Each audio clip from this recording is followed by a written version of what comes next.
ये तो मैं अपने मायके से लाई हूँ। रजनी बहू, जरा वो नया वाला टी सेट निकाल देना। शाम को चाय पे मेरी कुछ सहेलियाँ आने वाली हैं। रजनी की सास हेमलता जी ने सोफा ठीक करते हुए कहा। रजनी ने तेज आवाज में पूछा, वो ही वाला सेट जो मैं अपने मायके से लाई हूँ। हेमलता जी को पता था रजनी की ये ही आदत है। वो समझ चुकी थी कि वो ही टी सेट निकलवाना है। रजनी एक बार आदतन गिना जरूर देती है। हेमलता जी ने हामी भरी और काम में लग गई। शाम को हेमलता जी की सहेलियां आई और उन्होंने टी सेट के डिज़ाइन बहुत पसंद आया। रजनी ने टपाक से कहा, ये तो मैं अपने मायके से लाई हूँ। सोसाइटी में भजन संध्या थी। रजनी और उसकी सास भी भजन संध्या में तैयार होकर गए। एक पड़ोसन ने कह दिया कि हेमलता जी, आपकी साड़ी बहुत सुंदर लग रही है। आज आप इसमें जच रही हैं। रजनी ने हेमलता जी से पहले उत्तर दिया। आंटी जी, ये साड़ी तो मैं अपने मायके से लाई हूँ। और रजनी का चेहरा खिल गया। हेमलता जी चुप रहीं। रजनी के पति राजेश ने एक दिन कहा, रजनी भूख लग रही है, जरा सी मठरी और बेसन के लड्डू देना। रजनी, जो 2 दिन पहले ही मायके से जाकर आई थी, उसने प्लेट में लड्डू और मठरी रख दिए। राजेश ने तारीफ करते हुए कहा, वाह, इतने स्वादिष्ट लड्डू हैं और मठरी भी कितनी मुलायम है, मज़ा आ गया। रजनी ने मुस्कुराकर कहा, ये तो मैं अपने मायके से लाई हूँ। हेमलता जी के साथ साथ सारा घर रजनी की इस आदत से वाकिफ था, लेकिन राजेश भी कुछ नहीं बोला। कुछ दिन बाद रजनी के ननद नंदोई रहने के लिए आए। हेमलता जी ने रजनी से फिर नई चादर बिछाने को कहा। आदतन रजनी ने फिर पूछा, वो ही चादर जो मैं अपने मायके से लाई हूँ। ये पूछते वक्त रजनी का चेहरा खिल जाता था।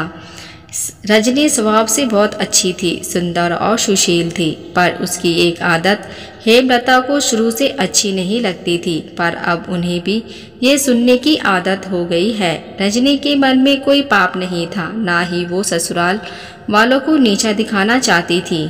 चाहे चीज मायके से आई हो, पर पसंद उसकी होती थी और वो भी उसके मायके के बाजार से आती थी, इसलिए वो तारीफ सुनकर बहुत खुश हो जाती थी। घर के लिए नई चीजें लाना, घर को सजाना रजनी को बहुत पसंद था। वो जब भी मायके जाती, मम्मी नगद रुपए देती थी और वो उन्हीं रुपयों से घर के लिए सामान खरीद लाती थी। चूँकि पैसे मायके के होते थे तो नाम भी मायके का ही हो जाता था। रजनी मायके जब भी जाती, वो पर जिम्मेदारियों का बोझ नहीं रहता था, तो वो भी वहाँ से जी भर के शॉपिंग करके लाती थी। वहाँ रसोई का काम भी नहीं था, इसलिए वो मायके से सारा सामान ले आती थी। शाम तक ननद नंदोई आ गए। ननद ने पलंग पर बिछी चादर देखकर कहा, भाभी, चादर तो बहुत सुंदर बिछाई है, कलर और कपड़ा भी शानदार है।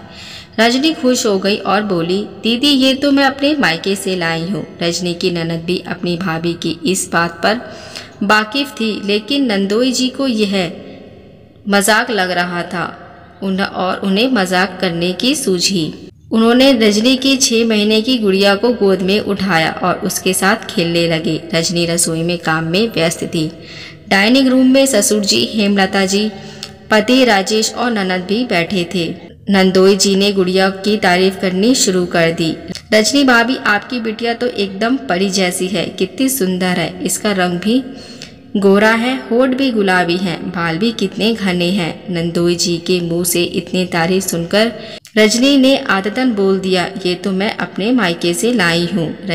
रजनी ने कहा तो सभी ठराका मारकर हंसने लगे और अपनी बात का मतलब समझकर रजनी शर्म से पानी पानी हो गई। हेमलता जी बोली, बहू, ये गुड़िया तो ससुराल की ही है, तुम अपने मायके से नहीं लाई हो। उस दिन के बाद रजनी के ये कहने की आदत छूट गई कि ये तो मैं अपने मायके से लाई हूँ। कभी कभी हमारी आदत भी अजीब होती है, हमें वो सही लगती है, पर सामने वाले को भी अच्छी लगी ये ज़रूरी नहीं। कुछ आदतें हंसी का पात्र भी बना देती हैं। जब तक कुछ बड़ी बात ना हो, वो आदत छूटती नहीं है और कई बार बरसों की आदत एक घटना से छूट भी जाती है। आशा करती हूँ ये छोटी सी कहानी आपको पसंद आई हो। अगर आप हमारे चैनल पर नए हैं तो मेरे चैनल को सब्सक्राइब, लाइक, शेयर ज़रूर करें। अब मिलते हैं नई कहानी के साथ। देखने और सुनने के लिए धन्यवाद।